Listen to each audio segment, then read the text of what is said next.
Shalom, doña Nancy, ¿cómo está? ¿Cómo estás? Bien, Acá ¿y tú aquí en el tren rumbo a Beersheba? Me imaginé, Miri.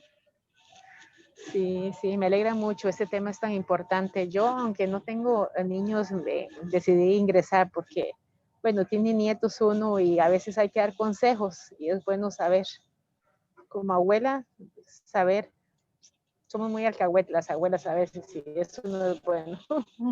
Sí. Hola, Miri.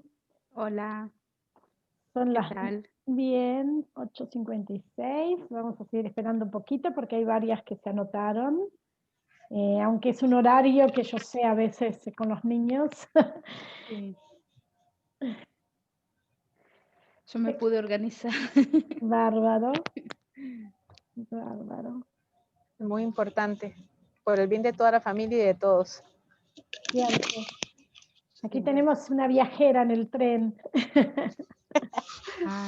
Por eso está con la máscara, no jodas. Claro. Sí. No, en la casa no está con máscara. Sí, ¿no?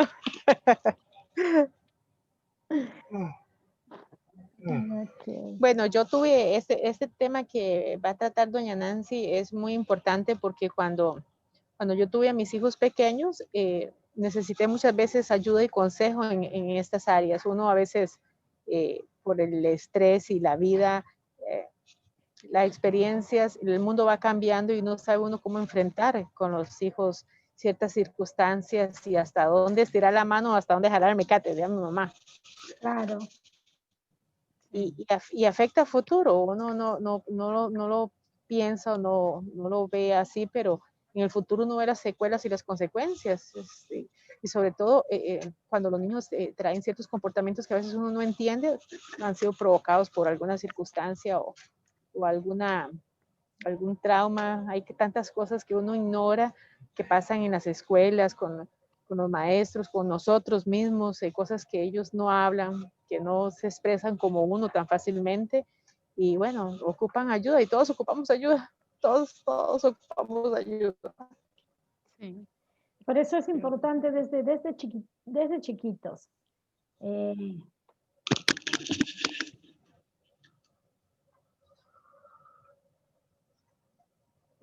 Empezaron a entrar las personas.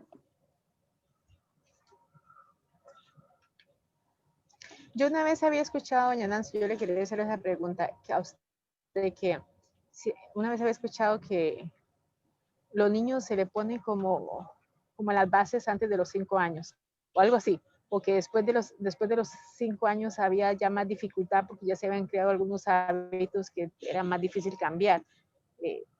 Yo quisiera saber eso, si eso es cierto o si es permanente Mira, el continuo aprendizaje. hasta el principio, cuando empezó Freud a hablar, que fue digamos, el que... Hola, buenas noches. Hola. Hola. Hola. Hola. Estamos todavía charlando en general. Entonces, de a poquitos, mientras esperamos a las demás, para empezar Hola, Ida. Encantada. ¿Qué tal? Hola, ¿cómo estás, Nancy? Bien, muy bien. Bien. Estamos charlando en general mientras están entrando las personas. Vamos a esperar por un ratito más. Y me preguntaba Judith que una vez había leído que hasta los 5 años es que se forman los conflictos, y ella quería saber si de repente después se forman los hábitos, ella me comentó, y si quería saber si después es más difícil. Y le estaba empezando a contestar y justo empezaron a entrar, que con Freud, que fue el primero que empezó a hablar de psicología como una ciencia distinta de lo que era antes las ciencias de la conducta y las ciencias, y en ese momento era la ciencia de la psiquis, pienso que sos tú, Ana. Yo te voy a poner en mute y después les pongo a todas. Cuando tengan que hablar, se van sacando. O no, o Judith, porque hay un ruido que molesta. Y entonces realmente ahí se entendió que en los primeros años es más... Hola, María Eugenia. Buenas noches. Buenas noches. Como tengo más Mucho integrantes, voy a seguir esperando un ratito y estábamos comentando en forma general una pregunta de Judith. Entonces, lógico que los primeros años, los niños, por el simple hecho de que el apego con la madre es una dependencia incluso fisiológica, biológica, porque no pueden por sí mismos beneficiarse, hacer cosas por sí mismos, decidir, por supuesto que no, y además por el hecho de que no están sus capacidades cognitivas desarrolladas, entonces todas esos... el relacionamiento que se da por la emoción simplemente, que es algo instintivo del cuerpo, entonces queda sin lo que se llama sin dar nombres a las cosas. Y por eso ahí queda mucho más cargado la energía emocional de las cosas que influyen en la infancia, en las primeras etapas, tiene mucha fuerza. Pero por suerte, después de Freud hubo muchos más adelantos en los estudios de la psicología y hoy en día sabemos que durante toda la vida tenemos la capacidad de cambiar, tenemos la capacidad de corregir hábitos incluso inconscientes, incluso que se produjeron antes de nacer en el vientre de la madre. Entonces, hoy lo vemos más positivo todo y por eso, sí, todas las edades en realidad son importantes. Pero claro, cuando hablamos de niños chicos, los niños chicos son unas criaturas indefensas en una cantidad de cualidades y de rasgos que no están maduros. Entonces, por eso tenemos como que es mucho más influenciable el entorno. Pero asimismo, ya tienen esos niños capacidades, porque lloran, que es una capacidad de tomar contacto y de expresar lo que sienten. O sea, siempre tenemos una capacidad, claro que en ese momento mucho más limitada, para pedir auxilio.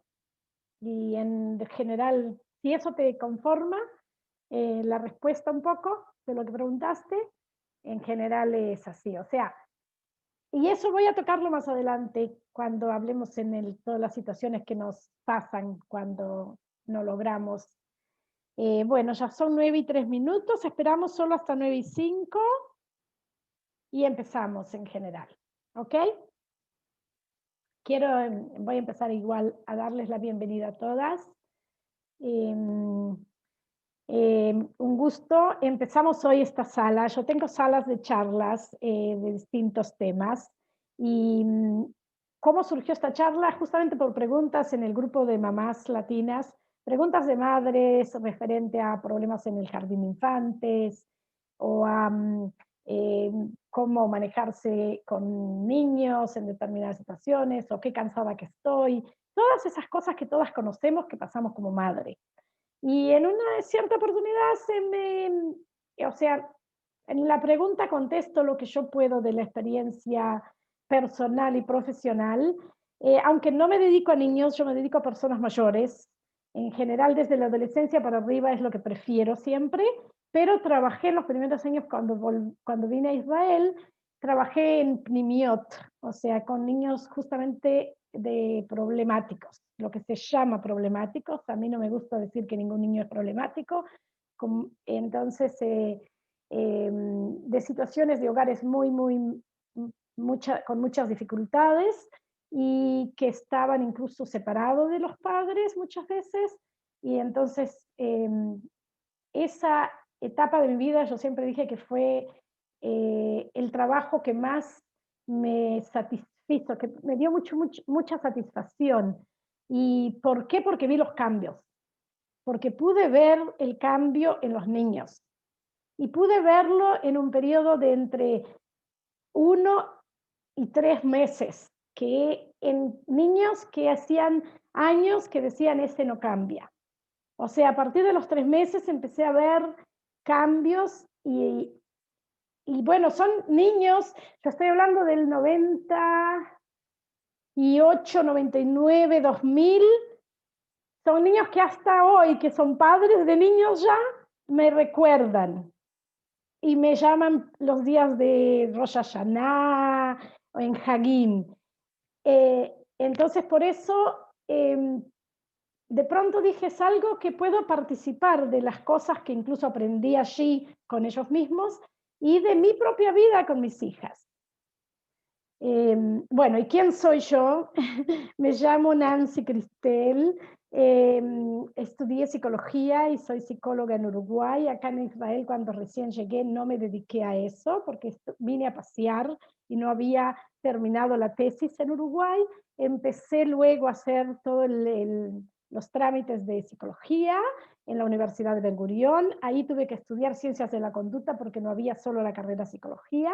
Entonces estudié dirección de empresas, economía y cosas así que estaban dentro de las ciencias de conducta. Y en ese interín me sacó un profesor a trabajar en ITEC y como que me desvié de lo que pensaba que había crecido pensando que iba a ser. Entre 18 y 20 años me dediqué a trabajar en ITEC. ITEC es en realidad me dediqué en ITEC, pero en la parte de reclutamiento de personal, o sea, toda la parte social de las empresas. Y un poco era la confidente de los trabajadores cuando había que conseguir adelantos o cambios en la empresa. Hice cambios como, por ejemplo, humanizar un poco más la empresa donde yo trabajaba. Empecé a hacer colaboración en escuelas y en otras amutot, lo que se llama acá, fundaciones. Llevé a toda la empresa, a todos los trabajadores a realizar eso. Entonces siempre seguí practicando la psicología, pero no me dedicaba a eso. Por un lado, porque ya me había desviado y me encantó. Yo soy una persona muy curiosa y que me gusta estudiar. Y entonces me dediqué a eso. Hasta que en el 2013 comencé de nuevo a retomar los estudios. Me actualicé y empecé mucho en el tema de la investigación. En ese sentido, hasta el día de hoy yo investigo, tengo grupos que me dedico solamente a investigar, a ver qué pasó con ellos. Por supuesto que la investigación humana, los métodos son diferentes un poco de los métodos científicos y a veces cuando quiero hacer un método científico recurro a otros académicos en el asunto. En el 2014 me encontré con lo que es la psicología espiritual. En Israel no es por medio de las academias, sino por un colegio privado. Y en Estados Unidos sí, ya es un curso de posgrado de psicología.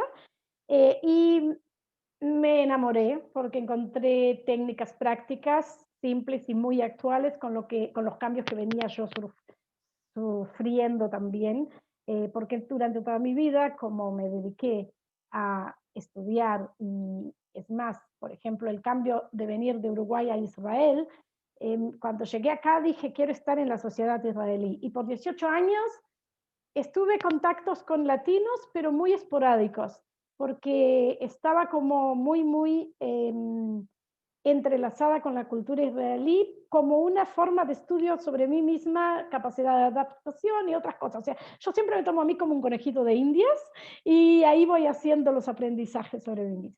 Así desde el 2014 he retomado el rumbo de la psicología y me dije que quería de nuevo venir y tratar y adelantar, movilizar personas y conciencias más que nada.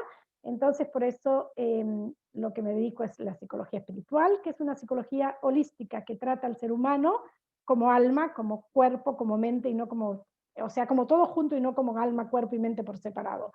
Somos un conjunto y lo que en realidad somos en esencia es un alma, y esa alma se traduce en un cuerpo, en una mente, en una psiquis, etcétera. Eso como una forma general de por qué estoy acá. Por mi edad también y mi vida y que soy madre y ya abuela, tengo también la experiencia de madre y de abuela ahora, que siempre la vivo un poco como madre en la parte de que nos sale intuitiva y otro poco con los conocimientos que me ayudan mucho a manejar las situaciones distintas que pasamos. Y así llegamos a ustedes. ¿Alguien está? Bueno, las que no ingresaron hasta ahora, si ingresan muy bien, y si no, ya la podrán ver en el video si lo ponemos en el grupo de WhatsApp. Les había pedido un poco que pensaran situaciones específicas sobre los límites. Y primero quiero preguntarles que cuando decimos límites, ¿qué les parece la palabra límites? ¿Qué asociación les viene a la mente?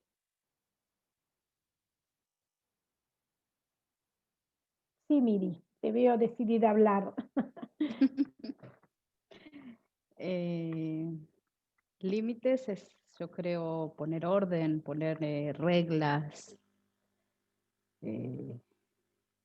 Depende también hasta dónde son los límites, ¿no? Porque el límite puede ser también sinónimo de falta de libertad, digamos. Ok.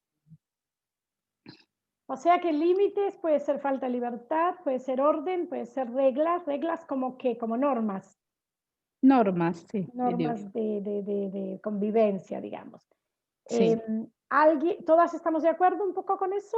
¿O alguien tiene otra asociación? ¿Sí, María Eugenia? Que te veo pensativa. Sí, para mí los límites es como hasta aquí se puede. De aquí para adelante. Un marco de posibilidad. Exactamente, sí. Ok. Bueno, eso lo considero yo. Okay. Sí, ¿por qué pregunto? Porque es muy importante cómo vivimos y concebimos nosotros los límites, porque ya eso nos está condicionando en nuestro papel de madres cuando vamos a poner límites. Exacto. Ana, ¿tú quieres decir algo? ¿Qué piensas que son límites para ti? Puedes... Sí, coincido con la respuesta de ellas dos también, y es como poner un control también, ¿no? Control, ok. Como tener un control. Control, falta de libertad, marco de posibilidades donde se pueden hacer las cosas, orden y reglas o normas. Aida, ¿quieres aportar algo?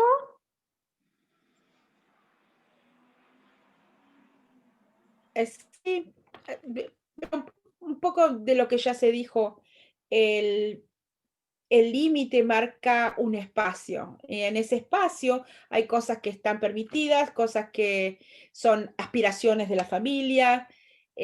Más allá de ese límite, también hay vida.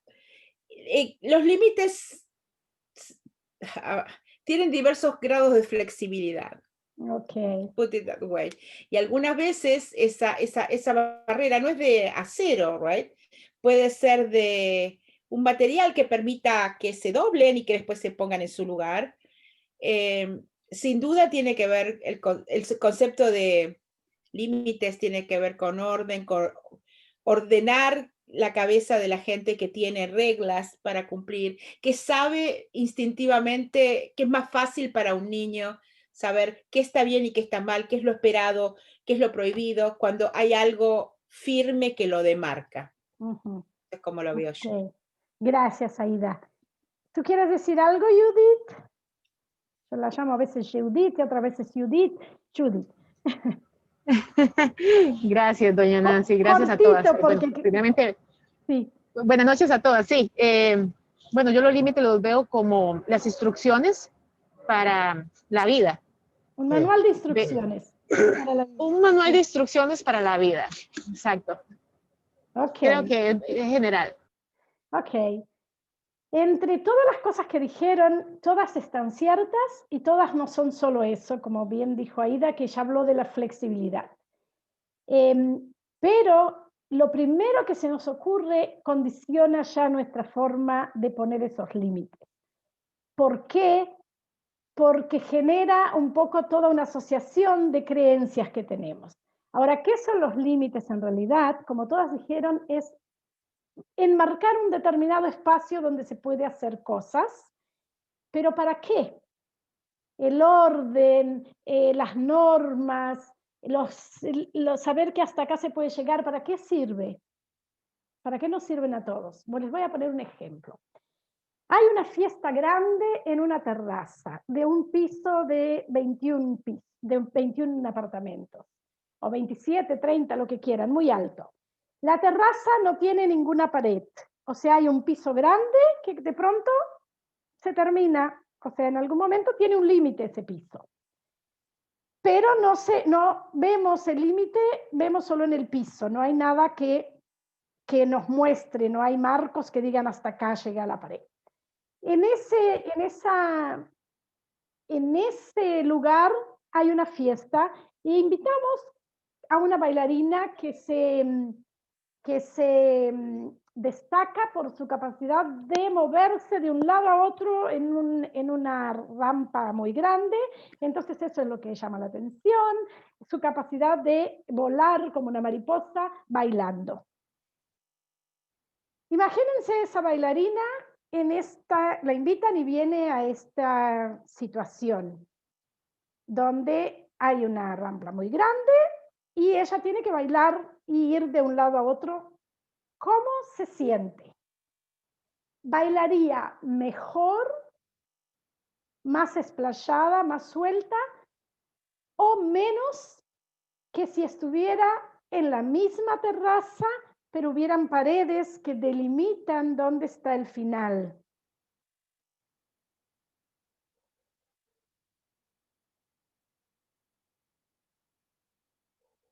Imagínense alguna de ustedes que estamos bailando en una fiesta y nos explayamos para allá y para acá y tenemos que ¿en qué lugar les sería más fácil bailar? Yo pienso que en un lugar que tuviera paredes se sentiría más segura, estaría más segura de dónde empieza y termina el espacio disponible, lo podría aprovechar mejor. No creo que le condicione el hecho de haber paredes, no creo que le condicione la libertad de movimiento. Eso es como lo veo yo. Muchas gracias, Aida, y hablaste la única palabra que no la habían utilizado y a eso quería llegar. Seguro. Los límites nos marcan un espacio de seguridad. Y ahí, esto cuando lo ponemos en la cabeza, ya empezamos a sentirnos mejor cuando le tenemos que poner un límite a un niño, porque le estamos dando una seguridad. Esta bailarina, como bien dice Aida, se puede explayar ahora sin ningún miedo a caerse, porque fíjense que se puede caer si del piso porque tampoco sabe bailando a dónde va a llegar. En cambio, la pared ya nos da una seguridad. Es algo que es un elemento que proyecta hacia nosotros ese sentido de seguridad. Y aunque nos golpeemos contra la pared, porque si perdimos, ya sabemos que no nos va a pasar nada. En cambio, yo supongo que esa bailarina en la otra situación estaría como que siempre bailando en el centro y no estaría quizá abierta al baile como en otras oportunidades. O sea que el no tener límites nos imposibilita de realizar el máximo de nuestras posibilidades. Y eso es la primera cosa que quiero que lo apunten. Bueno, después van a tener el video. Yo no quise hacer una presentación, una matseget, porque a mí me gusta esto, la charla. Aprendemos más cuando hay intervención. Entonces, desde ahora, madres, cuando tengamos que poner límites, olvidémonos de que es para enseñar, de que es porque tiene que hacer las cosas y del control. A nadie, ni a nosotros nos gusta que nos controlen. No hay control. Miren lo que nos pasa en la pandemia. Tenemos que ponernos, la única que está Judith porque está viajando en tren, no se crean que en la casa usa. Entonces, que está con la maceja, no me sale el nombre ahora, barbillo. Y aunque sabemos que está bien, nos sentimos que hay que algo. O sea, tuvimos que pasar varios meses para entender y aceptar eso. ¿Se imaginan los niños chicos que recién vienen al mundo y que lo único que quieren es saber, curiosear, investigar e intentar se están conociendo sus movimientos, sus capacidades, están tratando de ver cómo tratan a la madre, cómo tratan al padre, de relacionarse, están aprendiendo todo junto. Lo que nosotros llamamos comunicación, lo que nosotros vamos a aprender en un lado comunicación, en otro lado cocinar, en otro lado problemas de amor, en otro lado, ellos están en una cosa sola, sin nombres, sin viviendo todo eso en una situación donde los únicos referentes más importantes que tiene son los padres. Y entonces, ¿qué tenemos que ser esos padres? Personas que primero que nada tienen claro para ellos qué es cada cosa. Ahora, no es culpa de ustedes, no es culpa mía que no sabíamos. Nadie nos enseña. Fuimos a la escuela y aprendimos matemática e inglés, o nosotros ni inglés, los de Sudamérica, pero aprendimos una serie de cosas que son muy importantes para la vida, pero no aprendimos a convivir con otras personas incluso. Porque cuando nos llevábamos mal con los compañeritos, ahí no había una charla de qué significa la convivencia, sino que había o una penitencia o una queja a la madre. O sea, en ningún momento nos enseñan relaciones humanas, entender al otro, desarrollar la inteligencia emocional, que es lo que yo quiero que tengamos hoy un poco, entrar en ese tema. Y yo pienso que ese tema de límites es muy grande, así que podemos también planificarlo, continuar en una próxima charla. Como no nos enseñaron todo eso, no es culpa nuestra, así que vamos a empezar a liberar culpas. Somos madres, pero no sabemos cómo ser madres. Y entonces es importante que empecemos a darnos cuenta de que, por un lado, la vida en sí, nosotros como seres humanos tenemos instintos. La evolución de la humanidad y el desarrollo de la ciencia ha hecho que olvidemos un poco la importancia de la intuición y de los instintos que son naturales, y que le demos mucha más importancia a lo que nos dice la mente. Pero tenemos problemas. La sabiduría y el aprendizaje necesita de los dos polos del cerebro. Por un lado, de la intuición y de los instintos y de esas cosas naturales que nos surgen como personas humanas y como animales que somos. Los animales cuidan a sus hijos sin ir a clase y sin aprender, pero aprenden de su madre y su padre. Así también los hijos de ustedes aprenden de su madre y su padre. Y esos padres, cuando los vean como padres y les vayan a rezongar que están haciendo mal con los nietos, acuérdense que fueron ustedes, porque aprenden de los padres. Entonces, si aceptamos que también somos instinto e intuición y que tenemos ya dentro de nosotros la posibilidad de ser buenas madres, eso ya nos da una tranquilidad. Y luego decimos, ok, pero ¿qué más? Porque como humanos somos distintos a los animales, tenemos algo que es la capacidad de desear otras cosas que no son solo crecer como una planta o comunicarse con otras plantas, porque ya los vegetales se comunican. Tenemos una capacidad mayor de comunicación y tenemos una capacidad de darnos cuenta de nuestros propios deseos. Y acá viene la segunda pregunta. ¿Por qué tuvieron hijos?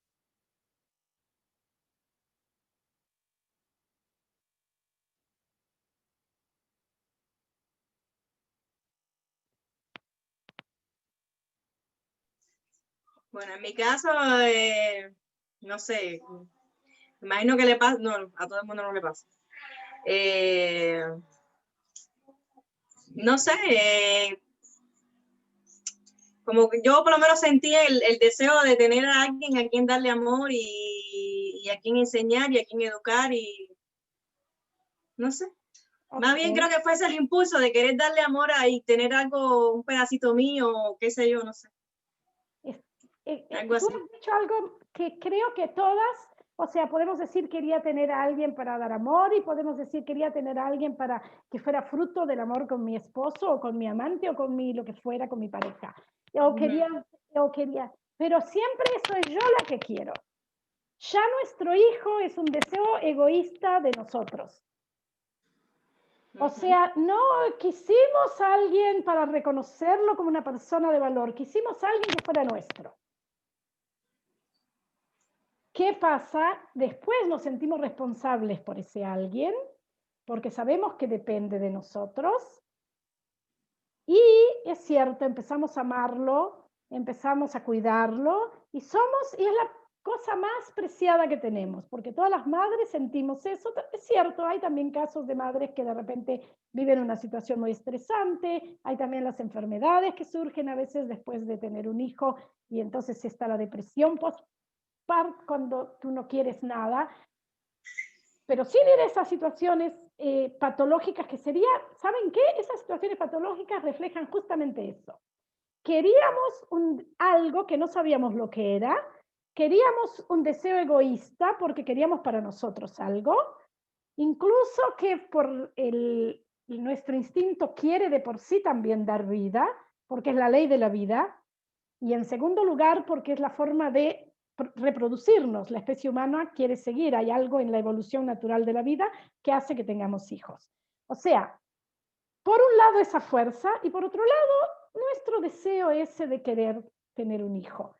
Cuando lo recibimos, nos damos cuenta que no es tan lindo. Pero tenemos miedo de aceptar eso, porque ¿cómo vamos a decir que, ay, no me siento tan bien ahora que tengo mi hijo? ¿Cómo voy a aceptar que, ay, no puedo dormir esta noche, ya no sé lo que hacer? Decimos esas cosas, pero nos sentimos mal. Entonces, cuando empezamos a darnos cuenta que, en definitiva, nosotros mismos somos las únicas personas que estamos viviendo una situación, una relación con un ser indefenso, y que peleamos con nosotras mismas. Peleamos porque no duerme, peleamos porque estoy cansada, peleamos con nosotros, porque esa personita la queremos y queremos darle de todo. Pero ahí de nuevo empezamos a juzgarnos. Entonces vamos juntando un poquito más de culpas, entre otras culpas que nos sentimos, que de repente no somos suficiente esto y no somos suficiente aquello. Vamos juntando esta serie de culpas que cuando nos damos cuenta tenemos una valija acá mejor dicho, en nuestras espaldas, cargamos con una cantidad de culpabilidades y los nenes además empiezan a ser parte de la vida y actuar según la ley de la vida, el instinto primordial de vivir, y quieren ser ellos. Un niño que nace quiere vivir su vida. No es mi vida, no es tu vida, no es la vida de ustedes. Y acá ya empieza un sistema de relaciones humanas. Ahora, ¿qué pasa? Nosotros creemos que no nos oye y cuchicheamos algo en su presencia o no presencia. Creemos que no nos siente o que no se da cuenta que estamos tristes y cansadas, pero nos sentimos mal por estar tristes y cansadas. ¿Por qué? Porque nuestro cerebro, en lugar de decir, es normal que esté triste y cansada porque pasé por un parto, por esto, por aquello, empieza a decirnos lo que está bien y lo que está mal y qué es ser una buena o mala madre. Si van a tener un nuevo niño para el futuro, desde el primer día que nace, ustedes le hablan como una persona diferente de ustedes, un ser humano con capacidad intelectual, como si fuera un niño de 5, 6, 7 años. Cada mensaje que le den de muchi muchi, cuchimuchi, todas esas cosas lindas, ya le dicen, ya expresan lo que ustedes, ay, me siento cansada, pero ¿cómo te quiero? Sin darse cuenta empiezan una relación de intercambio y de confidencias con una persona que mañana no va a sentir esa energía de ustedes, de que se sentías mal pero no podías decirlo. No va a haber un secreto, un mensaje secreto e inconsciente. Van a haber inconscientes porque somos seres humanos y así está la psiquis. Pero va a ser un inconsciente más sano porque al menos en de determinada forma lograron ustedes expresar lo que estaban sintiendo sin sentir culpas. Porque además en el momento que expresamos, nosotros tenemos un alivio. Pero además de expresar, tenemos que decirnos, no soy culpable. Voy a tratar de ser lo mejor para este niño, pero voy a reconocerme que yo también tengo límites corporales, fisiológicos, psicológicos.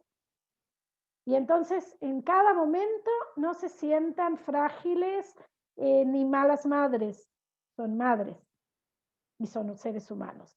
Y algunos son más fuertes y otros menos fuertes. Y algunos tienen un carácter que más rápido se enojan y otros menos.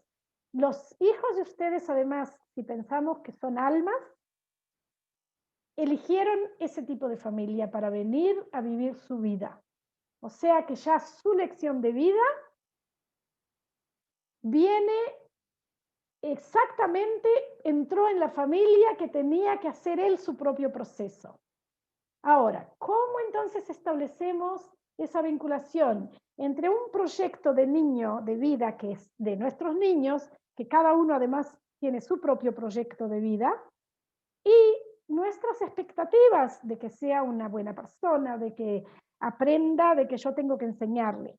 Ahora, ¿qué pasa? Nos dicen que los padres son los encargados de la educación de los niños y de enseñarles, pero no somos maestros.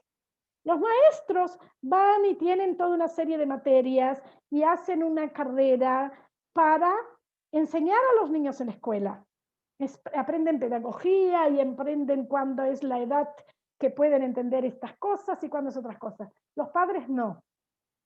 Entonces, otra vez nos exigimos a veces cosas que las exigencias nuestras son las que van ya a empezar a ponernos trabas en esta relación que puede ser una relación fructífera. Entonces, tengo un bebé indefenso, necesito cuidarlo. Lo cuido con todo lo que puedo, pero reconozco cuando me siento mal y pido a otro que le dé ese espacio de cuidado o de lo que sea en mi casa.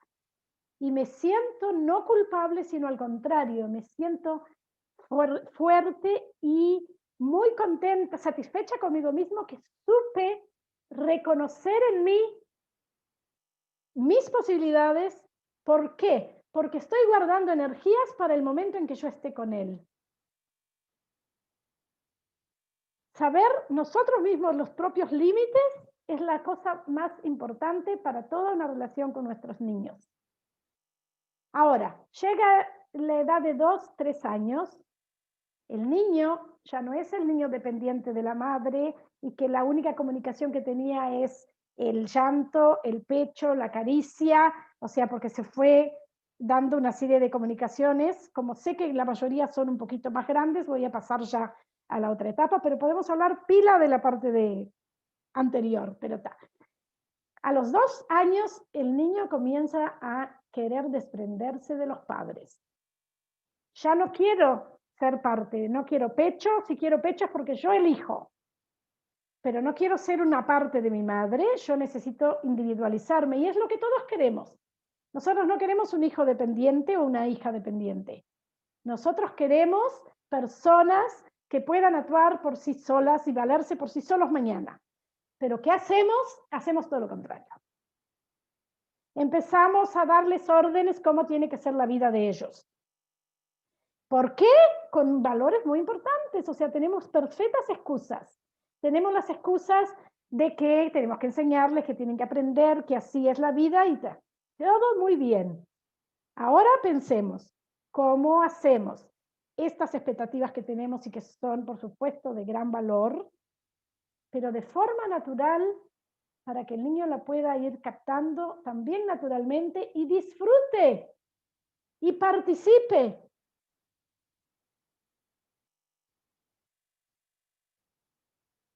¿Alguna idea?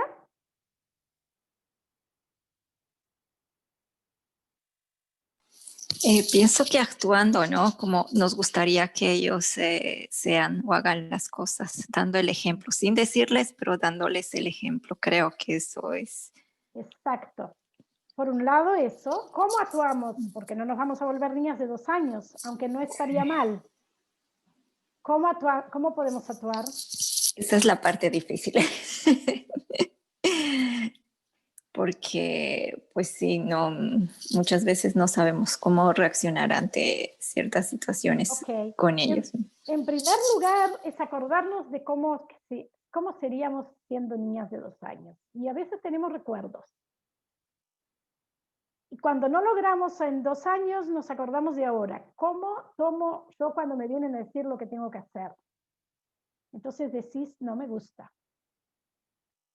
Nos damos cuenta que no nos gusta.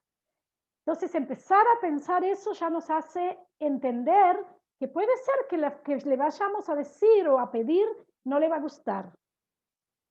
¿Qué más importante que sabiendo eso nos dirijamos al niño de otra forma? Y decimos, por ejemplo, vamos a poner un ejemplo de un niño de 2 años, quiere mirar televisión y ustedes creen que ya es la hora de dormir. Es algo típico de esta época. Entonces, ¿qué nos empezamos a decir? Mirá que ahora hay que ir a acostarse. Esto no es poner un límite. Empezamos a decir, fulanito, no andás juntando las cosas o andás cerrando porque queremos, nos estamos preparando nosotros mismos para decir voy a apagar la televisión.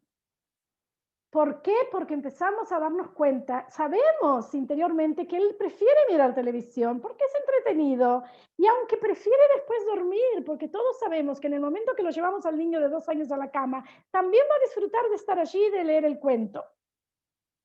Y entonces acordémonos de eso, de que sacarlo es un momento y cómo sacarlo de esa situación. Una de las cosas es que desde el principio, desde cuando no tienen conciencia, tenemos que empezar a contarles cómo son las normas de nuestra casa. Por ejemplo, cuando se levantan, ay, nos levantamos ahora. ¿Verdad que decimos eso a los nenes chicos?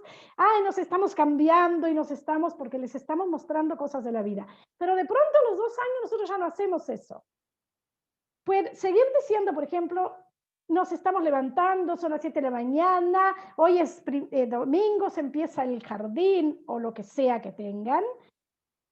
Y entonces le dicen las cosas, pero no se extienden mucho más. Le dicen cuál es el sederium, ¿cómo se dice en español?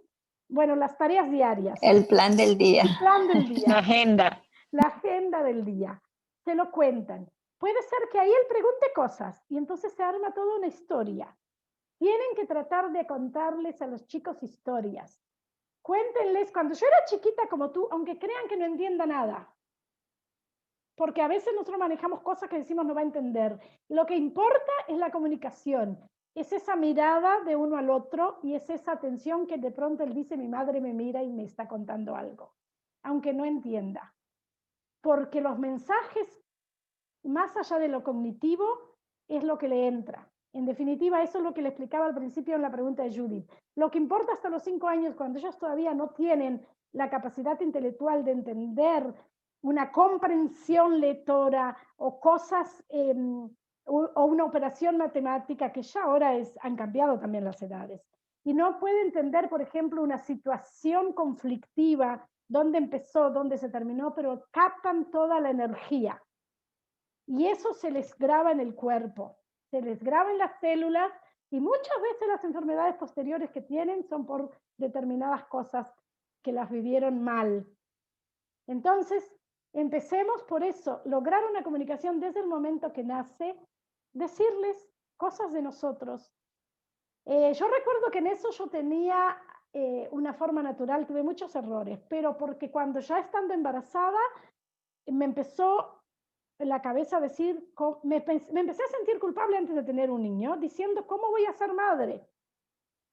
Yo no viví con mis padres desde los 9 años, entonces tampoco tenía una referencia a quién pedirles.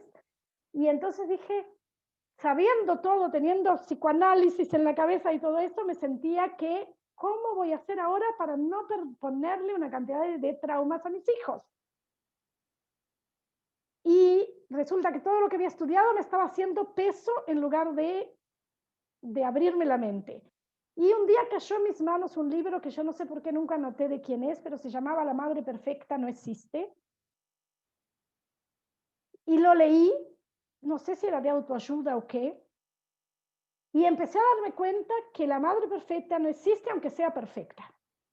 La madre más perfecta no es perfecta. ¿Por qué? Porque nosotros estamos hechos y venimos a este mundo ya con una resquebradura, ¿cómo se diría? Una rajadura incorporada. Esa va a ser nuestra personalidad. Ese va a ser la lección de vida que vamos a tener que aprender. Si no, no tendríamos personalidad distinta, todos seríamos perfectos, no habría diferencia. Entonces, sea como sea, la madre más perfecta, va a haber algo que en algo lo va a rayar al niño porque él tendrá que tener su propia personalidad y sus propios conflictos para crecer en la vida. Entonces, ¿qué significa eso? No me quitó responsabilidad y no es lo que pretendo hoy. Lo que pretendo es quitar las culpas. La responsabilidad seguimos y la vamos a tener hasta que tengan 40, 50, 60 años si son hijos. Porque es algo que responsabilidad tenemos en cada acción que hacemos de nuestra vida con nosotros y con los demás y con la sociedad. Eso es lo que nos diferencia de los seres, de los animales, que ser responsables y conscientes de nuestros actos y de nuestros pensamientos incluso, de agendar lo que pensamos y poder gerenciar, reconocer lo que sentimos y poder identificar.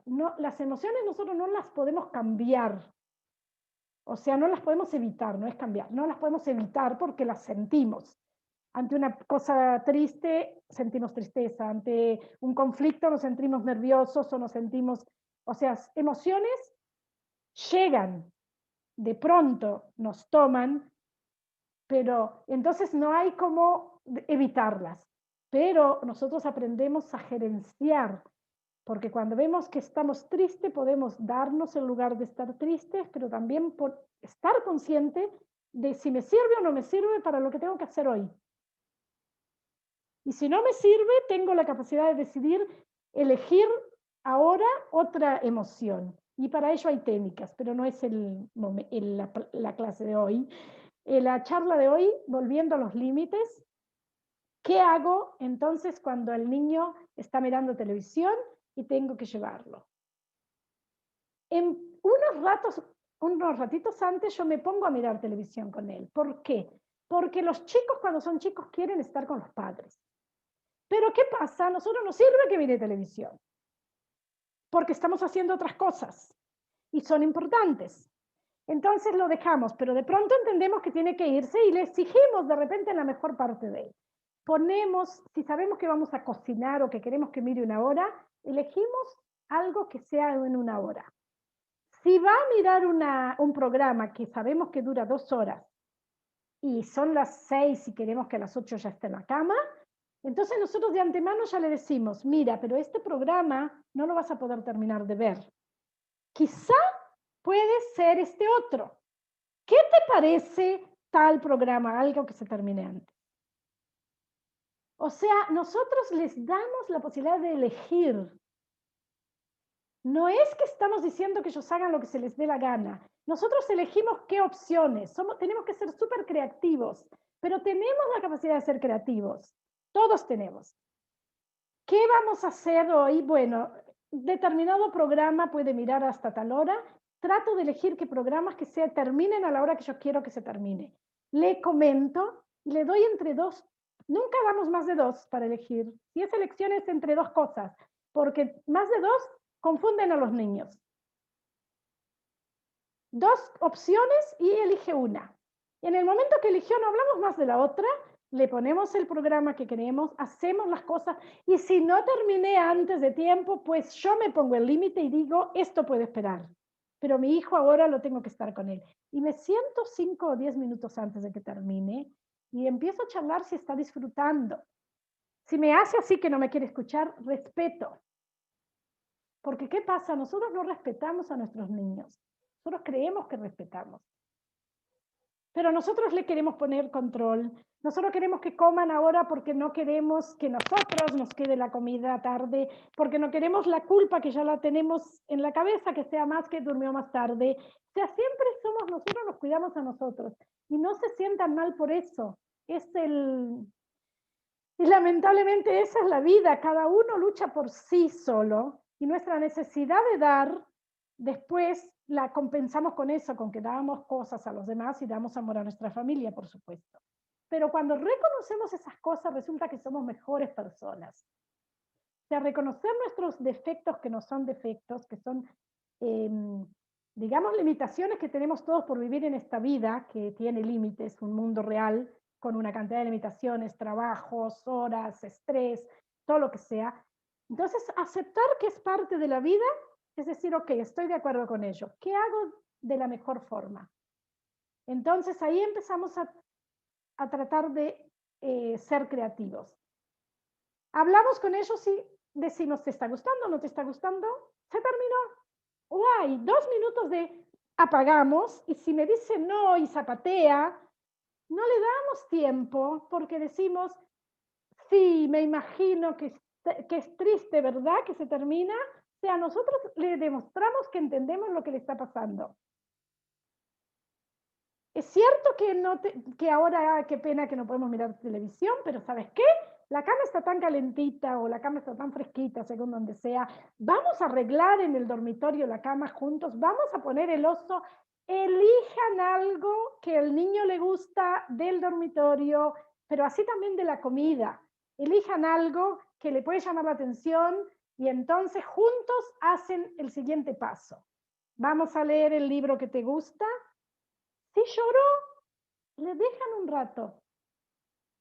No empezamos a decir no llores, ¿por qué estás llorando? Porque el niño llora por algo, porque está triste o porque te quiere, porque está acostumbrado, que si llora le vas a cambiar, le vas a dar lo que quiere, le vas a dejar 5 minutos más en la televisión. No, el primer error es cuando empezamos a decir otros 5 minutos, otros 5 minutos. No significa que no seamos flexibles de vez en cuando, pero cuando queremos empezar a poner límites, tenemos que ser muy claros. Y desde el momento que somos claros desde el principio, eso es lo que nos permite después poder flexibilizar. Cuando hay un pedido, cuando hay algo extra. Alguien me preguntó, creo que fue Ana o otra de las chicas, sobre la comida. Y dijo de que su nena comía solo dulces. Ya están faltando 10 minutos y queremos por lo menos otra media hora.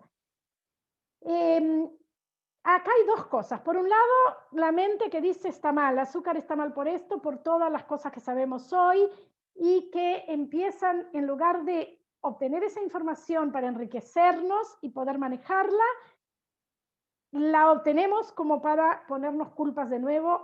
Hasta ese punto, de nuevo, soy la madre no buena porque le doy de comer azúcar a mi hijo. ¿Y qué empezamos? Empezamos a decirles a ellos, no comas azúcar porque hace mal a los dientes, porque te hace agujeros en los dientes, porque te va a hacer dolor de barriga. He escuchado eso de mi propia hija, con el nene que por suerte come verduras y come divino, y otros dicen, ¿cómo ese niño come tan sano? Y ella se queja de que come algún día un chocolatín que alguien le da.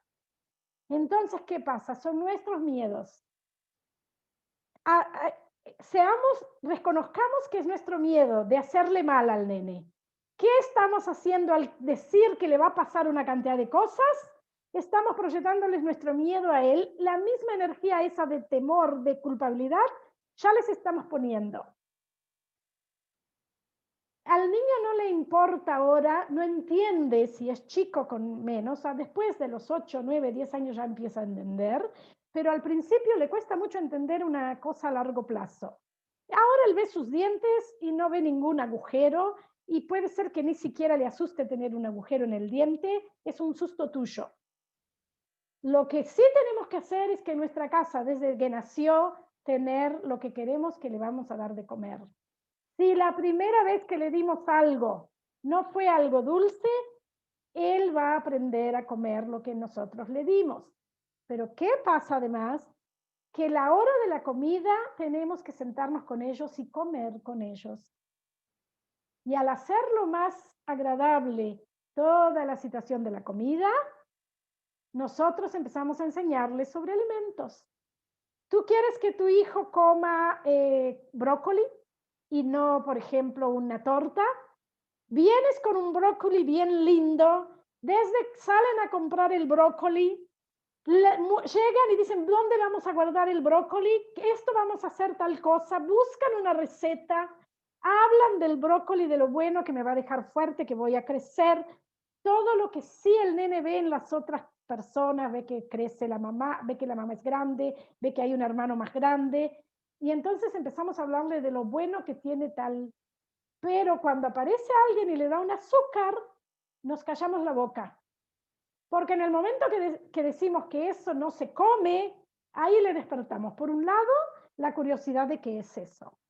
Y por otro lado, cuando volvemos a repetir, lo cargamos de energía, esa energía que a nosotros es del miedo, de la culpabilidad, de que qué le estoy dando, cargamos eso, ese elemento, el azúcar, el dulce, el chocolate o lo que sea, lo cargamos de emoción negativa.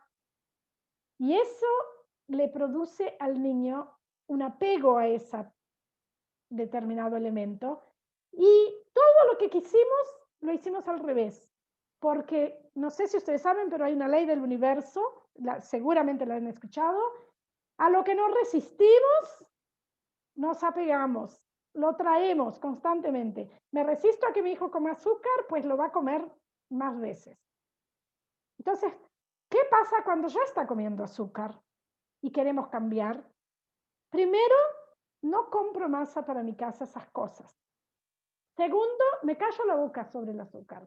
Dejo de prestar atención a los azúcares, pero en forma consciente. No significa que no voy a ver qué está comiendo.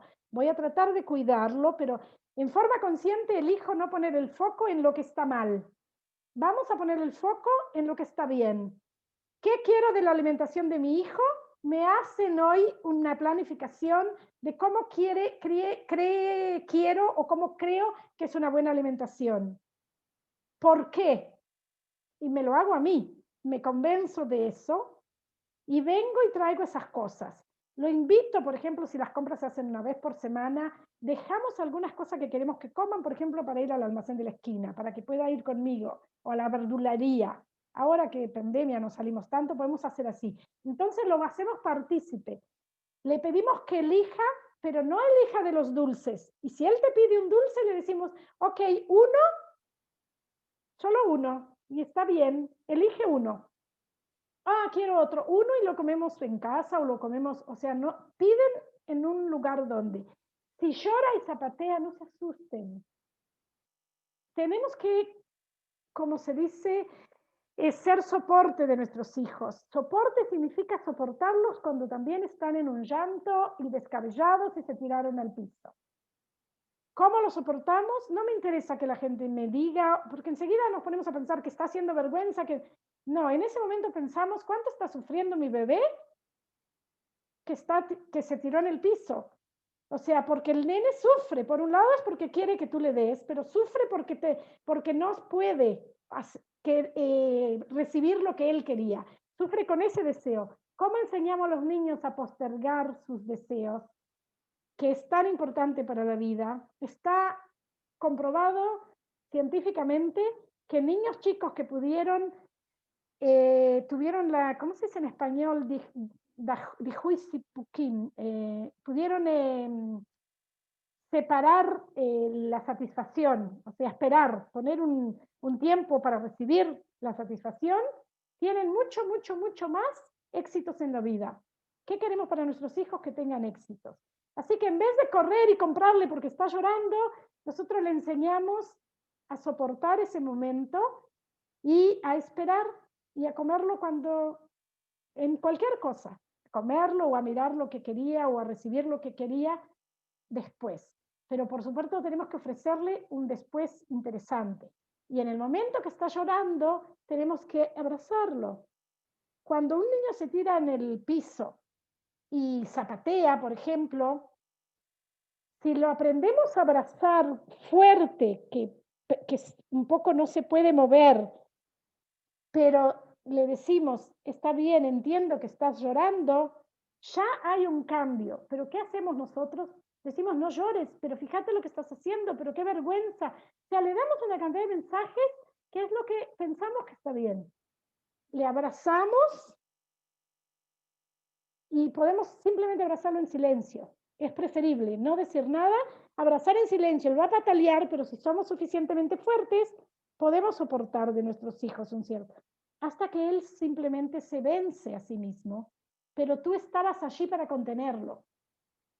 Estábamos como mamá conteniendo un berrinche y no criticando el berrinche. Y luego podemos charlar sobre el berrinche. los niños de hoy son muy, muy inteligentes. Si antes era más fácil para nuestras madres decir, te pones ahí, nos quedábamos quietos, no era ni porque nosotros éramos sumisos de más y no queríamos hacer lo que queríamos, siempre supusimos, sino que la forma en que se decían las cosas eran distintas. ¿Por qué? Antiguamente había la concepción de que, de que hay leyes firmes y que hay normas de conductas y que hay que cumplirlas y está. Y todos estaban pero completamente seguras que así hay que actuar. O sea, no había una confusión de lo que está bien o lo que está mal. ¿Qué pasaba? Lo que le dabas al niño era el mensaje de que esto es así y es seguro. Entonces él no tenía opción aunque no le gustara. El mensaje era puro, aunque fuera rígido, pero sin... estaba claro que eso es lo importante, la claridad en que se da el mensaje. ¿Qué nos pasa ahora? Que todos nos sentimos, sí, un momento, Miri, todos nos sentimos confundidos. Y entonces, como hay los que piensan esto y hay los que piensan aquello, y en la internet dicen miles de cosas, no escuchamos nuestra voz interior que sí sabe cómo actuar, y tampoco utilizamos nuestra capacidad de entendimiento de una situación para entender lo que le pasa al niño. No llegamos a esa situación. ¿Sí, Miri?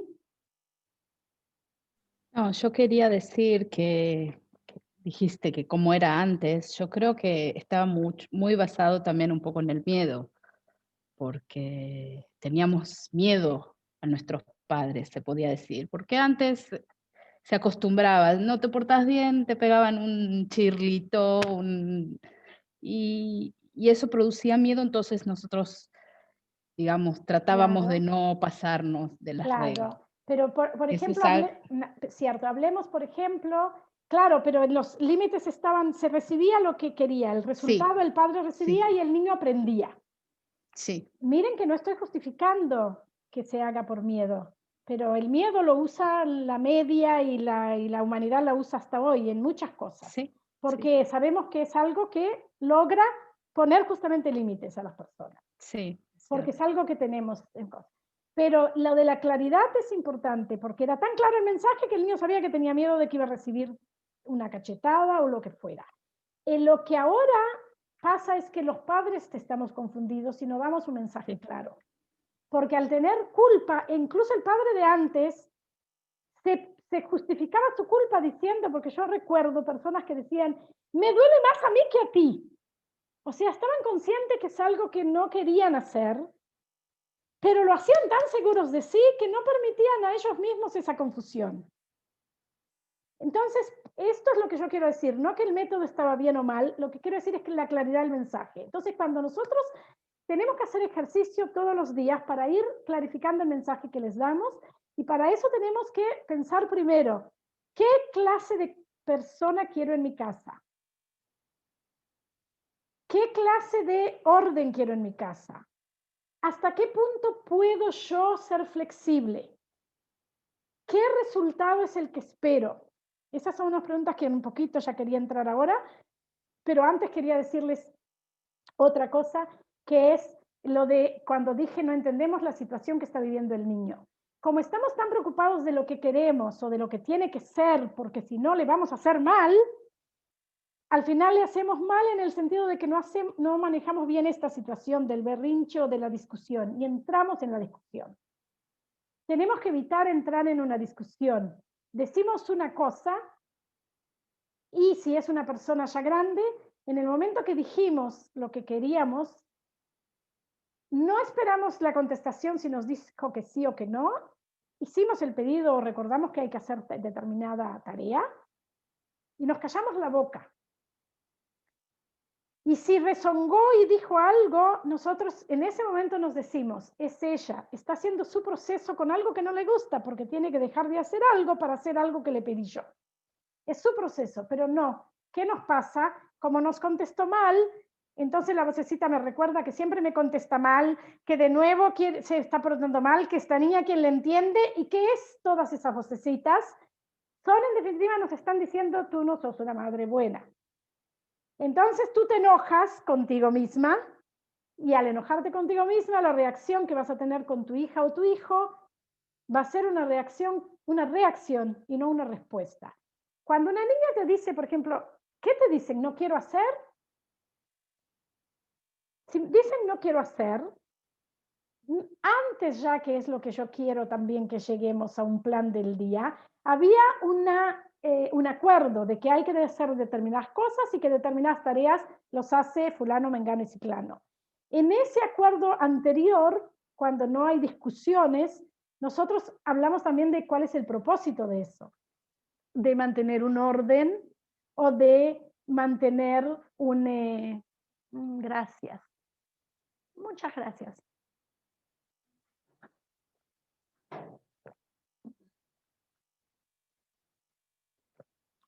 El propósito es mantener el orden del dormitorio, pero es también, el dormitorio puse un ejemplo o de alrededor del escritorio, es también aprender a hacer las cosas, es también manejar la energía de la casa, porque los desórdenes les pueden explicar cada vez que puedan tener una charla con los niños, es la oportunidad de explicarle cosas como personas grandes, porque ¿qué les estamos diciendo? Les estamos dando la confianza de que son capaces de entender y de mañana decidir por sí solos tomar esas decisiones. Entonces, participarlos de lo que pretendemos, de cuáles serían nuestras expectativas de una casa cuando ya son grandes, de qué es una norma de vida. Segundo, pedirles opiniones. Hay cosas que les gusta más hacer a unos y a otros hermanos otras. Hay cosas que no nos gusta hacer, pero que la necesitamos que ellos las hagan. Y no le gusta hacer. ¿Cómo puedes hacerlo que sea agradable? Pedirles ideas. Cuando se hicieron las cosas de común acuerdo, el acuerdo ese de común acuerdo, no significa que van a hacerlas todas perfectas, porque todos los días van a haber cosas que los atrasen, pero ¿qué pasa? Ahí les recordamos el acuerdo que hicimos y les enseñamos lo que es la responsabilidad. No decimos, yo me enojo porque llegué del trabajo y está todo tirado. Le decimos, hicimos un acuerdo que es algo que te prepara no solo para la convivencia con nosotros, sino también para la vida. Los acuerdos se cumplen, se pueden flexibilizar. No tenías ganas de hacerlo ahora, pero si tú no lo haces, hay una consecuencia. Nuestros actos tienen consecuencias. Que tú hayas hecho va a tener una consecuencia. ¿Cuál es la consecuencia de haber hecho en la hora? De que ahora estaría arreglada, de que ahora yo estaría mirando y haciendo otra cosa sin pensar que tengo que hacer eso, bajaría ese ruido de la cabeza de que tengo que hacer aquello, no estaría pendiente de si mamá va a llegar y no va a estar pronto, mamá hubiera llegado y va a estar contenta. Entonces le mostramos todo lo bueno, pero le pedimos a ellos que digan, ¿qué puede ser si haces eso en el momento que había que hacer? ¿Qué pasa si no hace? Y ahí podemos también aumentar agregando, bueno, como hay que hacer algo y no se cumplió los acuerdos en forma legal, tienen una pena cuando no se cumple. O sea, además de todas las consecuencias naturales, ¿qué pena crees tú, que sería importante poner, que esté vinculada con? Incluso se le piden a los mismos chicos. Si no queremos hablar de castigos o penas, que puede ser no ir con la amiga o yo qué sé, cada uno tiene sus valores en sus casas y por eso yo hablo de una forma general, porque cada persona sabe qué cosas puede y considera permisibles y no. Pero más allá de penas, lo que es importante es destacar lo que ganamos con eso. ¿Qué ganan ellos? Aprender para la vida. Si es organizar algo, ordenar el orden en la casa, el que mamá llegó, por ejemplo, y diga, ¡guay, qué lindo! Felicitarlos. Pero no felicitarlos porque hizo bien o hizo mal, o ponernos a mirar los detalles, sino felicitarlo, por ejemplo, porque has aprendido a cumplir, porque lo hiciste. Van a ver que enseguida los chicos empiezan a contarles y a mostrarles que organizaron cosas. Eso los estimula a seguir haciendo. Y luego le pueden decir, como veo que muy bien te relacionaste con determinada tarea, quizá te gustaría hacer algo. ¿O qué aprendiste? ¿Qué sentiste cuando lo hiciste? ¿Hubo algo que cambió? Por ejemplo, ahora, si tenemos problemas y queremos cambiarlos, entonces si hacemos un ejercicio con nosotros mismos y vemos que hay alguna diferencia en la relación o de pronto cumplió la tarea de otra forma, con menos, nos preguntamos a nosotros mismos, ¿qué hice distinto? O puede ser que pasó que me siento mejor y ella se sintió mejor o él se sintió mejor.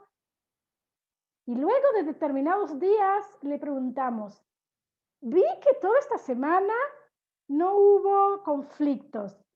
¿Qué te produjo eso? ¿Fue agradable? ¿No fue agradable? La charla. La charla tienen que tratar, por más cansados que estemos. Lo lindo es que nosotros llegamos cansados y pensamos que vamos a estar cansados para hablar con nuestros chicos y nos tiramos en un sofá y si nos dicen algo decimos sí después o miramos el teléfono y nos cansamos más con esto.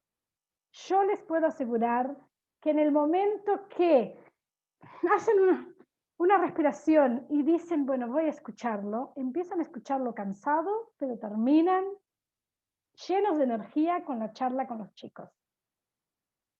Están cansadas, pero dicen, a ver, ¿cuál es el deber que tienes? Y vas y te acercas y le preguntas, ¿qué aprendió? ¿Cómo se resuelve? Ah, qué interesante, aunque no te parezca interesante. Al 5 minutos no te parece interesante, pero te puedo asegurar que a los 10 minutos estás contenta de estar charlando con tu hijo y salís llena de energía. Sí. ¿Qué se hace cuando ellos no son los que... O sea, sí, obviamente yo llego cansada del trabajo, pero intento acercarme y hablar con ellos y ellos están metidos en los juegos generalmente y no muestran ninguna intención en querer hablar conmigo, por ejemplo. Ok. O como que también les dejo, digamos, cosas para hacer, que es algo que sí, que llegamos a un acuerdo en algún momento, pero llego y no lo hacen, a pesar de que durante el día también llamo por teléfono y pregunto si hacen, si comieron al mediodía, por ejemplo. Ok, Miri, el hecho de preguntarles, ¿qué estás reflejándoles? Desconfianza.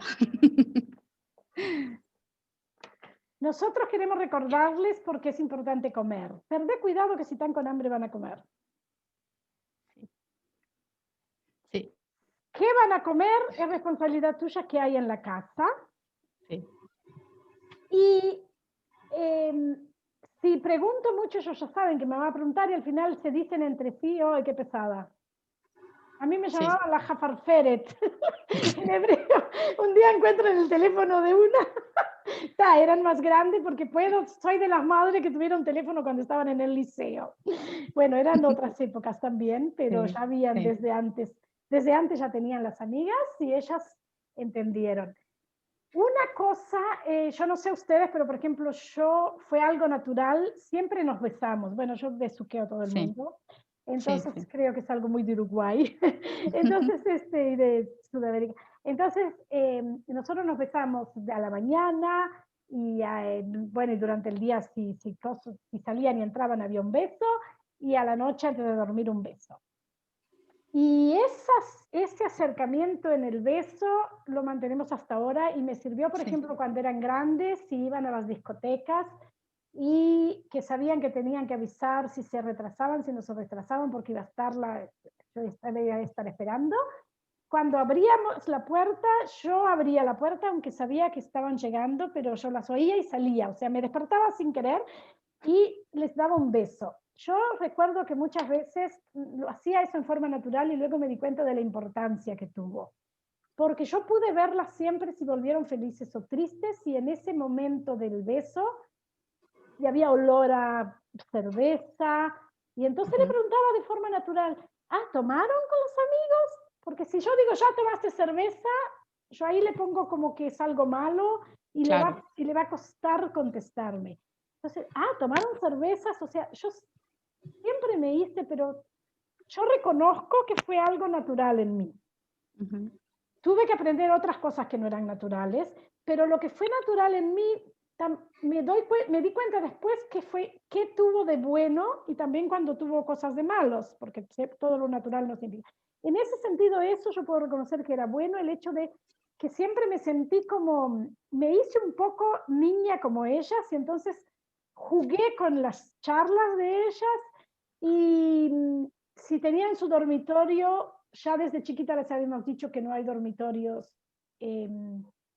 como se dice, que cerrados totalmente, que no se puede entrar.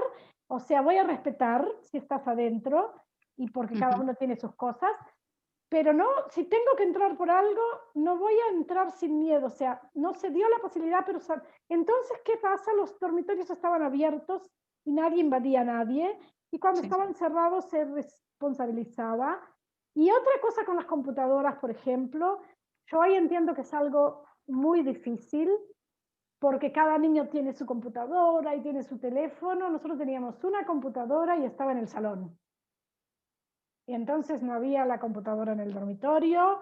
Entonces en el medio del salón se veía y charlábamos de las cosas que pueden suceder, y charlábamos mirando todos ahí la computadora, y entonces, quieras o no, sabían que estaban mirando ciertas cosas que es difícil de implementar, pero si ustedes también, cuando están frente a una computadora o algo, pueden decir hay una computadora central, o hay o quizá tratar de sacar del dormitorio en determinadas etapas, por lo menos en las primeras etapas de los niños, hasta que queden más grandes, hasta que sean, para que no sea ya en su computadora como personal cuando son tan chiquitos y no saben siquiera cómo manejarse a solas.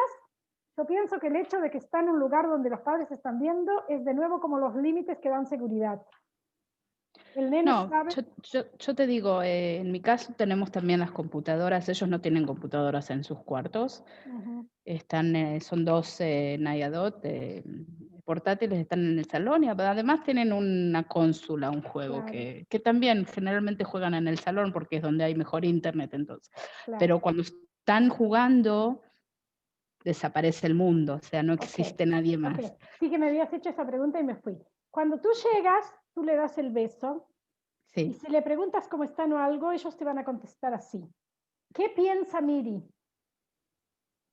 ¿Qué pienso yo?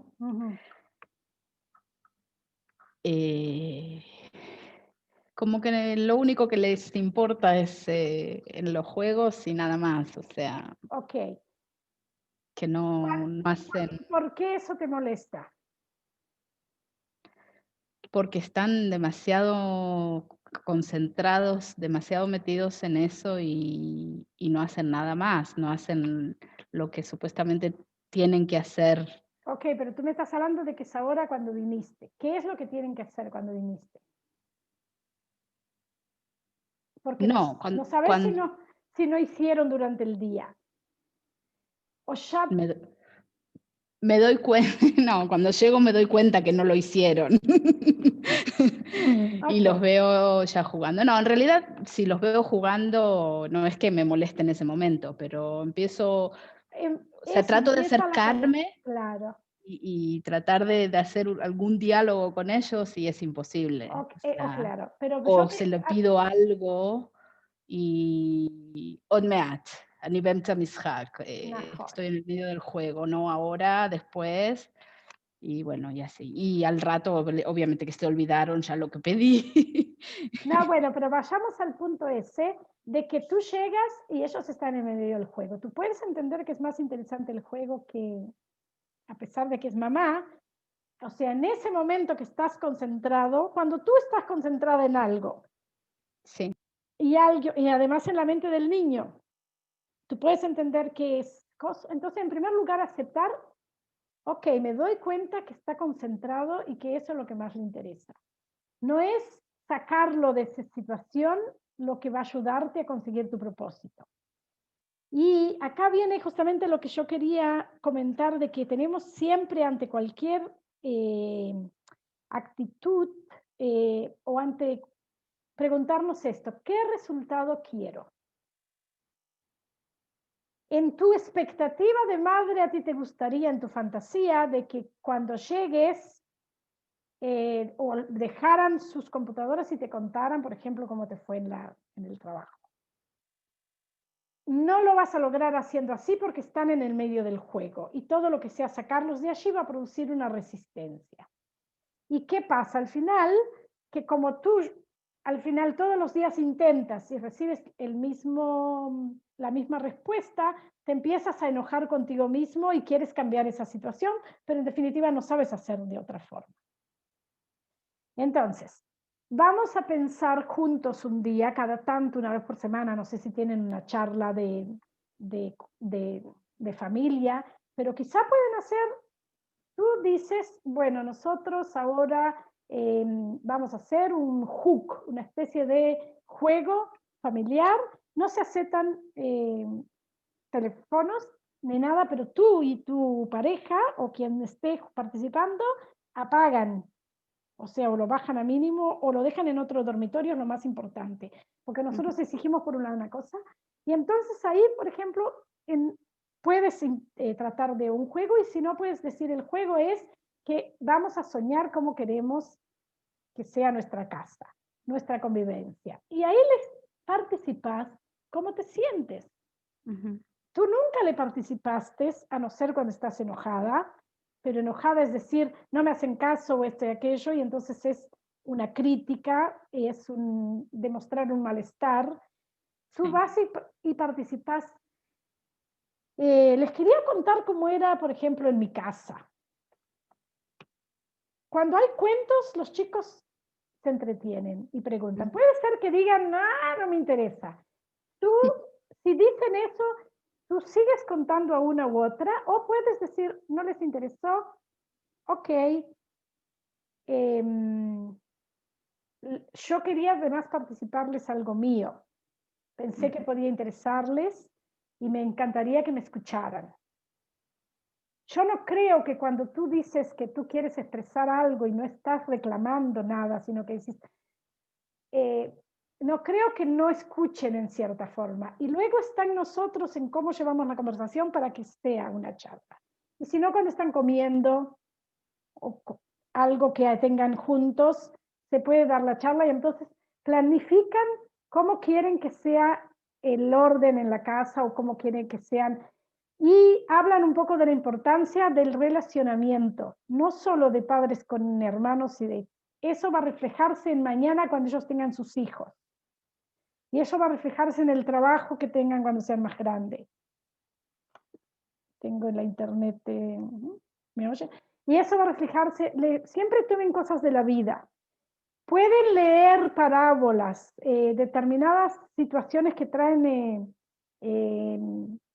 Hoy justo leí algo de García Márquez, que ya lo había leído, pero yo no estoy segura porque no leí, no me acuerdo de los 100 años de soledad, leí cuando era muy niña, pero hay una parte que habla de la plaga y es como si fuera esta pandemia.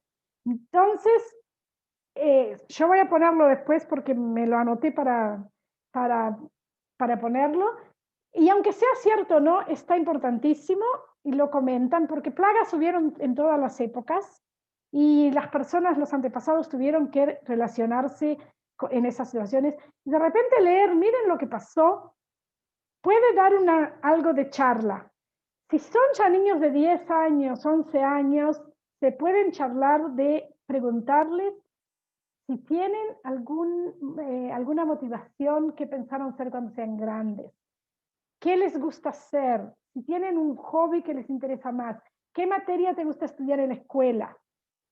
¿Te gusta la escuela? Y escuchar las críticas que tengan a la enseñanza, por ejemplo. ¿Qué materia no te gusta? No forzarlos a aprender esa materia. Nosotros a veces gastamos mucha energía en traer un profesor particular que le enseñe lo que al niño no le gusta. ¿Y qué estamos haciendo? Usando horas que podía aprovechar en lo que le gusta hacer y puede ser de repente alguien extraordinario en esa área y desgastándolo en energías en algo que no le gusta y todavía dejándolo cansado para el resto de las horas que tiene que sí hacer lo que le gusta. Entonces hay una serie de incoherencias que tenemos, que pensamos que está bien y las cometemos. Entonces, lo primero es empezar a decir, ok, ¿cómo puedo de esta forma, en este momento, no sentirme mal yo? Entender que está en su juego, bueno. Entonces puedo preguntarle, ¿cuándo te queda bien que hablemos? Porque me gustaría contarles algo.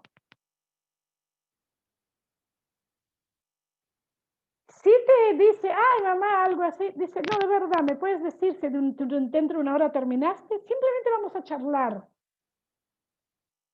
Entonces, la respuesta que sea, aunque nos choque, tenemos que decir, viene de él y no es por maldad. Viene de él porque quiere que lo dejes en paz. Ahora, está en nosotros decir, no es porque no me quiere, no es porque no soy una mala madre, y es normal que pasen esas cosas porque el mundo se ha vuelto así, que trabajamos tanto, hacemos tantas cosas que no tenemos esa relación. Entonces tenemos que empezar a aprender ahora a cómo ser interesantes para nuestros hijos. Pero pierde cuidado que somos interesantes.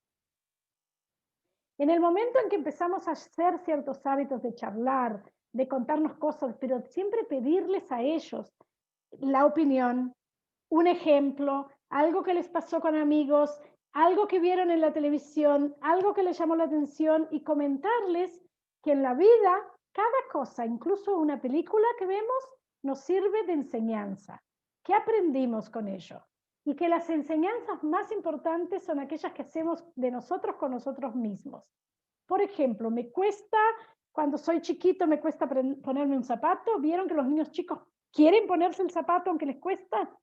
Porque tienen en forma natural eso. Cuando somos más grandes, empezamos a decir, no hacemos lo que nos cuesta. Pero hay una satisfacción tan grande cuando logramos hacerlo aquello que nos cuesta, que eso es lo que tenemos que transmitirle a nuestros hijos. Si te es difícil tal cosa, tomarlo como un desafío es importante para tu personalidad. Te brinda fortaleza, te brinda posibilidades de éxitos mañana en un trabajo. ¿Qué son éxitos? Más dinero. ¿Qué es más dinero? Más posibilidades de salir, más posibilidades de hacer todo lo que les gusta, de comprarse más televisión y de comprarse más juegos. Pueden preguntarle también, a ver, ¿qué este juego que estás jugando? No tengo ni idea. ¿Me puedes explicar qué es? Entrar un poco en el mundo de ellos. Y saber que la tecnología está ahí, lamentablemente. Entonces, lo que tenemos que hacer es decir en qué podemos aprovechar.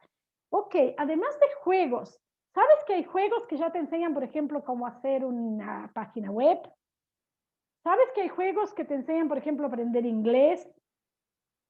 ¿Sabes que hay juegos que, y entonces jugando tú a la vez estás aprendiendo otra cosa? Motivarlos. Y por supuesto, entre esas charlas, que sea una vez por semana una charla donde dicen, por ejemplo, el plan de la semana. Si hay que pasear, si hay que dividirse tareas nuevas, entre todos eligen. Pero ¿qué pasa? En el momento en que nos enojamos, ya ahí abrimos una brecha de, con esto la dejo, se enojó, se va a ir un rato porque no te gusta entrar en el conflicto y generalmente nos vamos, pero nos vamos rumiando y entonces eso nos hace mal. Y no, lo que tenemos que hacer es, ok, yo entiendo, si yo era niña también estaría así. Y me voy, le dejo el espacio, pero le pregunto antes cuándo va a terminar y a qué hora puedo charlar. Y me voy y hago las cosas sin pensar de que está haciendo mal o algo. De a poquito vamos agrandando más los tiempos esos de charlas. Yo estoy segura que se logran. Por supuesto, hay que todos los días preguntarnos, bueno, ahora, por ejemplo, otra cosa nueva, pediste que te alcanzara algo porque te necesitas en ese momento. Entonces pediste y te dijeron después y al final terminaste haciendo tú y te enojaste. ¿Qué nos pasa? A mí también me pasó. Y nos enojamos. Es decir, bueno, me enojé. ¿Cómo le muestro luego esta situación de que cuando le hablo es porque realmente necesito ayuda? Es decirle simplemente en el momento que podamos, pero cuando no estamos enojados, ¿sabes que cuando yo, por ejemplo, grité y porque precisaba que me ayudaban, cuando yo pido y sé que tú estás ocupada haciendo algo, no es que no respete que estás haciendo algo, pero realmente necesito la ayuda. Podemos entender que si nuevamente pido y estás en el medio de algo, al menos me dices, Sí, ya necesitas, porque eso puede ser una pregunta viable. Mamá, ¿tiene que ser ya o puede ser dentro de 10 minutos? Entonces, tú le dices, por ejemplo, si me hubieras dicho, entonces yo podría haberte dicho que sí, que puede ser en 10 minutos. Como no pasó, al final yo me quedé sin ayuda. ¿Puedo? Así como tú, cuando precises ayuda, sabes que mamá está acá, yo me encantaría saber contar con ustedes. Entonces es un pedido, no es una orden. Es un pedido con personitas grandecitas que tienen sus deseos y sus... Bueno, estamos llegando a las 10:30 y no quiero perderles más el tiempo. Preguntarse qué resultado quiero. Si me enojo, digo, ok, me estoy enojando yo y entonces me trato yo con mi enojo. Si contestó mal, digo, ok, eso es de él, no tiene nada que ver conmigo. O sea, no me porque me haya contestado mal no me está diciendo sos mala madre ni no servís. Estos son pensamientos míos. O sea que separar y decir, él me dice eso porque están en otra cosa o ella está concentrada. ¿Cómo cambio eso? Le hago una pregunta, ¿cuándo puede ser? Dentro de media hora podemos. Manejamos eso y principalmente hacerlo juntos. Si además lo que queremos, por ejemplo, al niño chico es que coma y nos decimos a nosotros, ok, ¿qué quiero? Que coma. Le presento las comidas que no le gusta, que no sé si no le gusta. Lo incentivo a comer, prueba y pide algo dulce, le digo, no hay. No es que le voy a dejar sin comer una semana, pero en un día tengo que hacer el intento de no caer y darle el dulce porque al final va a quedar sin comer. Pierdan cuidado que los niños cuando están enfermos a veces no comen nada y no se mueren. O sea, no nos morimos por no comer un día. Cuando le podemos contar lo lindo que es esto y comer juntos. A ver un pedacito, si comió poquito, bueno, no importa. No quedarnos con la culpa de que, ay, pero no comió, porque esa culpa nos hace darle al final lo que le gusta y nosotros queremos empezar a cambiar los hábitos. Cuando empezamos a comer menos azúcares, a la semana él ya empieza, o ella, a degustar otras cosas, porque pierde un poco el sabor ese del azúcar. Pero, otra vez, no decir no se come azúcar, sino que olvidarnos. No poner el foco en lo que no queremos, poner el foco en lo que queremos. Y por eso participamos de lo que nos gustaría hacer o de cómo nos gustaría que fuera la casa. Pedimos opiniones, traemos casos, por ejemplo, nos inventamos igual casos. Hoy una compañera me contó que su hijo tal cosa. ¿Sabían cosas así o sabían que, por ejemplo, trabaja o que quiere estudiar tal cosa? Hablen de algo que traigan temas, traigan expectativas para los niños. Porque si no tienen expectativas, lo que les llama la atención es en los jueguitos, porque la televisión y la computadora es importante. No empezar a decir que los ojos se estragan, que la mente, que no van a ser buenas personas, porque de nuevo estamos echando energías bajas a nosotros y a ellos. Sino decir qué podemos hacer para mejorar esas situaciones. ¿Qué les gustaría hacer en la vida? Charlas de personas con valor a otras personas con valores. En el momento que los miramos y los escuchamos, vamos a aprender de ellos. Muy bueno, yo por ahora las dejo. Es un tema que se puede seguir, pero me gustaría, eso sí, ya enfocarme más en casos prácticos, y manejar eso. Tenemos que ser más que inteligentes, inteligencia emocional, y eso es ver cuando somos nosotros los que estamos enojados, reconocer sentimientos, reconocer gestos de las personas, entender que pueden estar sintiendo ellos, si de repente se sintieron con vergüenza cuando se habló de algo o con enojo, reconocer eso, entonces les devolvemos la pregunta, les decimos, veo que no te gusta este tema, ¿puedo saber por qué? Veo que no te gusta dejar de jugar, ¿puedo saber por qué? ¿Me puedes contestar qué es lo que produce el juego? Ah, qué interesante. Pero ¿sabes que tenemos también otra parte del cerebro que puede estimularse charlando con amigos? O que puede estimularse barriendo. ¿Saben cómo me saco las energías yo? Limpiando. O sea, ¿cómo gasto energías? Limpiando.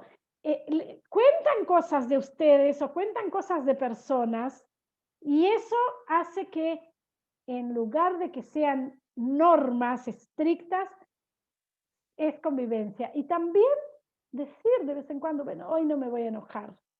Porque cambiamos, al no enojarnos cambiamos ya esa situación que conocen y entonces empiezan a prestar atención. ¿Qué está pasando? Como saben que lo que viene es siempre lo mismo, ya no hay cambios. Bueno, buenas noches. Espero que algo les haya servido. Como esto quedó grabado, lo voy a limpiar un poco porque al principio charlamos de otras cosas. Lo voy a subir a YouTube a un lugar no que sea público, sino que puedan entrar ustedes, aunque no hubo nada particular, pero luego de que den la aprobación puedo de repente dejarlo en libre o no. Pero sí lo pueden ver de nuevo y de repente pensar algunas cosas o, esto me gustaría haber preguntado y ella siguió hablando. O sea, pueden de ahí sacar preguntas y podemos reunirnos dentro de 10 días o la semana que viene. Abrazo. Muchas gracias. Muchas gracias. Muchas gracias. Encantada. Gracias, Muchas Nancy. gracias. Mucho gusto. Gracias, Nancy. Buenas Chao. noches. Buenas noches. Adiós. Bueno, gracias a ustedes. Espero que lo aprovechen. Cierro. Bye. Bye.